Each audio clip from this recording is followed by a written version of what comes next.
C'est un coup d'État contre un président démocratiquement élu, venant d'une ethnie minoritaire, qui a mené des réformes courageuses, économiques, politiques, sur les plans pour son pays, qui clarifie à peu près tous les domaines, qui est engagé sur tout l'agenda international qui est le nôtre et celui des Nations Unies, et qui est pris en otage dans le palais présidentiel par des putschistes depuis maintenant un mois. Alors, on a dit que la France était trop engagée en soutien au président Bazoum. J'entends les gazettes, je lis le commentaire parfois des autres capitales. Mais on ferait quoi si un coup d'État comme ça se passait en Bulgarie ou en Roumanie? On irait dire, il ne faut pas trop s'engager.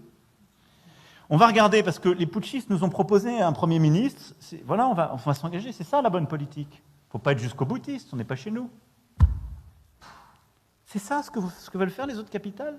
Et on voudrait dire que la démocratie est une idée qui est bonne pour l'Afrique, qu'on ne fait pas de double standard.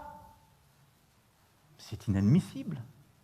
On a un homme intègre, démocratiquement élu, courageux parce que pour la première fois dans un tel cadre, il ne démissionne pas au péril de sa vie et de celle de sa famille, et on nous explique que la bonne politique aujourd'hui, ce serait de le lâcher.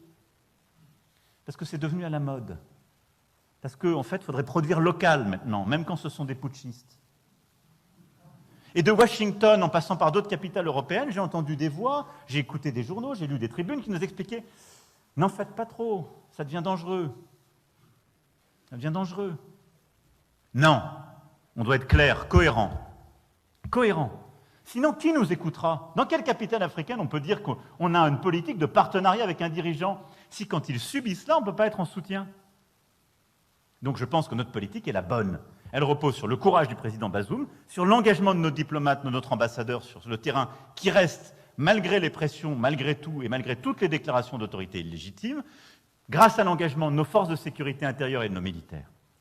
Maintenant, il faut être clair, nous ne sommes pas engagés, et il ne faut pas céder à un narratif utilisé par les putschistes qui consisterait à dire « notre ennemi est devenu la France ». Le problème des Nigériens aujourd'hui sont des putschistes qui les mettent en danger parce qu'ils abandonnent la lutte contre le terrorisme, parce qu'ils abandonnent une politique qui était bonne économiquement pour eux et qui sont en train de perdre tous les financements internationaux qui étaient en train de leur permettre de sortir de la pauvreté. C'est ça la réalité. Et si on ne le dit pas nous avec courage, qui le dira? Donc nous devons poursuivre cette politique avec fermeté, sortir des mensonges et des facilités. Et donc notre politique est simple. On ne reconnaît pas les putschistes.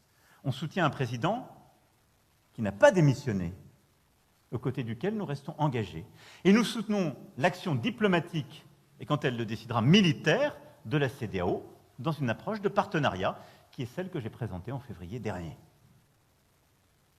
Ni le paternalisme, ni la faiblesse, parce que sinon, on n'est plus nulle part. Et nous